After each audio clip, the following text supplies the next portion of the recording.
Oh, man. No, and at the time, I don't even know her real name. She played Carla on Cheers.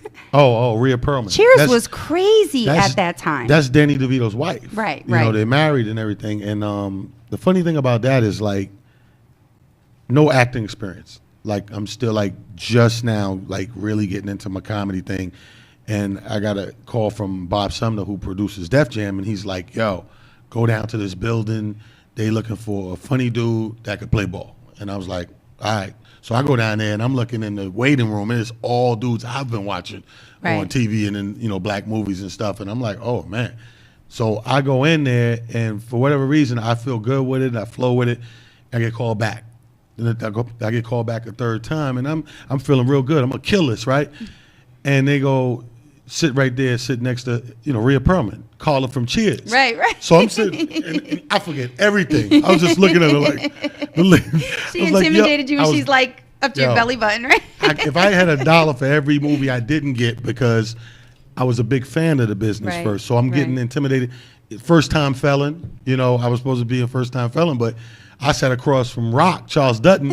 I was done. he talking, reading to me. I'm like, I was just want to say, what's up, Rock? So I was messed up, but, you know, that was the first one with no acting experience. Ended up landing that one, and that just moved on, you know what I mean? You want to tell them some of the other ones that you did? Right after that, the guy who actually wrote, that's a true story, by the way, Sunset Park, you know, about a true basketball team. And there was a lot more to it, but they wanted to keep it PG. So, you know, they shot it the way they shot it. The guy who wrote it, it had been sitting on the shelf so long. Fredro Starr and myself, coming from New York and going to LA to film it, we was reading and we was like, dude, nobody's saying this no more. Nobody talk like this in New York. So they let us punch the script. So we punched the script up and brought it up to date for, I think it came out like 96. The guy who wrote that did a film called A Brother's Kiss after that with Rosie Perez, Marissa Tomei, Nick Shenlin, and a bunch of people in there, and gave me a role, a cop role in there, which was dope. You know what I mean? It was one of those movies that start off, I get blasted, I get murdered, I'm in the closet, then it goes back and brings you up to date. Okay. So that was cool. And right after that, I think I did a movie called With or Without You with Guy Torry and Cinda Williams. We did a movie called Brotherly Love. We did a movie with Vanessa Williams called My Brother, which was about you know, a guy who was left, the mother died, and he was left to like raise his handicapped brother. But that handicapped brother actually was raising him. Okay. And he was trying to be a stand-up comedian. So I kind of like got to play myself in there, like mentoring him in the comedy thing. And one of the funny movies we did like an East Coast version of Friday called Fugazi. You know, that was like a nice, fun production and everything. You know, a couple of movies, man. And some of them, you know, slip your mind, some of them don't. But, I mean, when you get a chance to do that, that's the whole point of what you do. Right. You know what I mean? To take it to other levels, because you get to do those things. And, again, you come back and you appreciate it more. Right. You know what I mean? So my comedy has grown by getting to go out and do these projects and stuff like that. And like I lived in LA for like 4 years on somebody else's dime, you know, and because of that, you know, after I did this, after Sunset Park, it was like, Viacom was like, we want to give them a holding deal, you know, a development deal. And I went out there and I taped a few sitcoms and pilots and stuff like that. And did a thing called Bouncers, you know, that was really good. Like, but those sitcoms either got picked up quick and dropped or never picked up. So after 4 years, I just came back and got back to the grind and back on the comedy tip, because I mean that's always your end of the day, it's your bread and butter. Right. Like even Eddie Murphy is trying to get back on stage. Martin Lawrence trying to get back on stage, because you always come back to that if you're naturally blessed. Right. Now, one of the things that you do on stage all the time that has me dying, and I actually was kind of talking about it in a hotel one time after a show, like everybody was just chilling, when you do your Biggie. And everybody was like, when I was doing it, they were like, you are dead wrong, Crissy. And I'm like, nah, talent does that. Talent does that. You know, it's funny because like when he first passed, like one of my first shows, not even a year later, one of our first big theater shows was in Savannah, Georgia. And Little Kim and them was on the bill. It was really a music show, and I was like opening up. And I was just starting to play with it. And, you know, it was still tight. It was still sensitive. The East-West thing ain't died and everything. And I was just like, I knew when I was by myself, it sounds good. Right, I'm like, no, it's good. People going to die from it and whatever.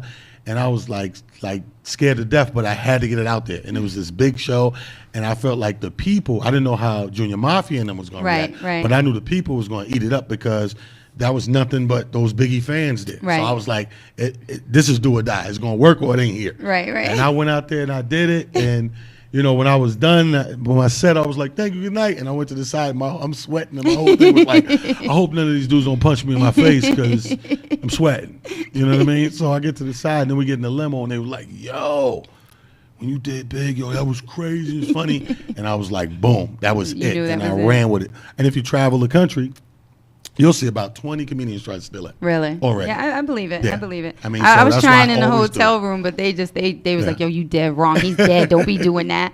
I gave you credit, but they wasn't trying to. Okay, so with that being said, I went to one of your summertime trips because if you guys don't know, Talent does Crab Fest. He does like long summer trips. He does these winter ski trips. He does all these things. And I happened to go to one, and you told a story. You got this ready, Hob? You told this story about you being in a dressing room and this song coming on, and so you do it for all your karaoke. Oh, you got my song? You gonna pull it up? Right here. This right I here? was bugging out because that's like my daughter. It was me and my daughter's like song we sang together in the car, and I'm like, Talent does not know this song. It's my joint right here.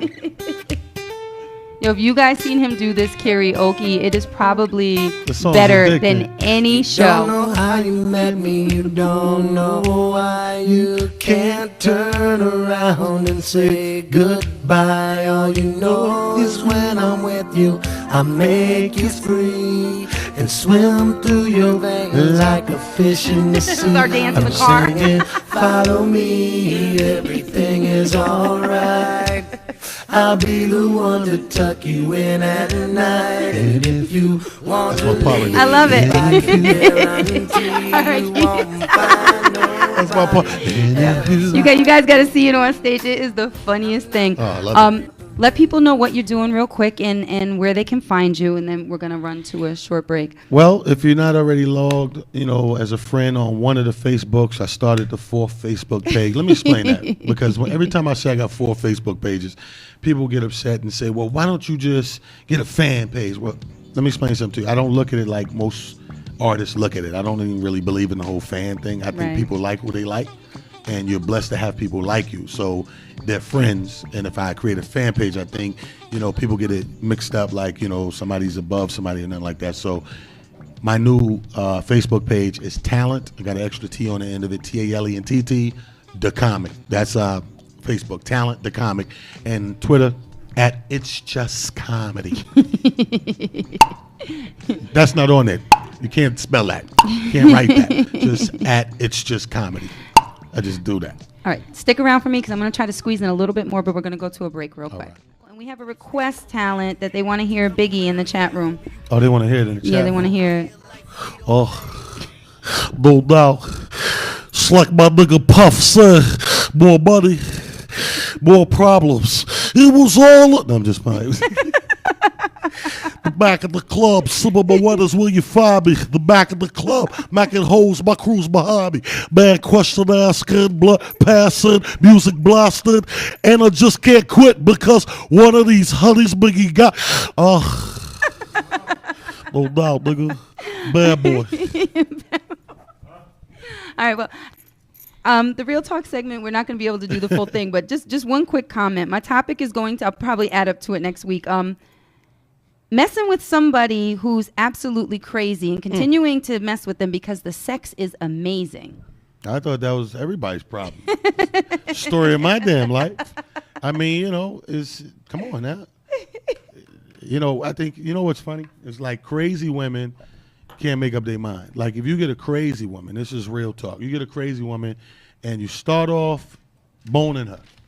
And that's all she wants. Yo, come over this day, bone, bone, bone. Then you actually say, she cool. So you be over there boning her, but when you're not boning her, on some downtime, y'all actually have good conversation. You find yourself giving what we call quality time. Now, you laying there quality time, you might not be feeling like boning. You got your show, your favorite show is on, Boardwalk Empire or something. And you sitting there, and come on, give me that dick. Well, yeah, whoa. Hold on a second. Well, I need what I need. You say, you know what? Are you trying to trade in this quality time for some cock time? Because you need to make up your mind. You want quality time or you want cock time? Crazy women can't make up their mind.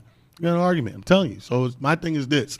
Figure out what you want to do therefore, because chances are, if you crazy or not, if the smash is good, right, the brother gonna keep hitting it. That's what we do. We like to create our own problems. I think it's the same for women. You got your people who is nothing but a head trip. You right. know it.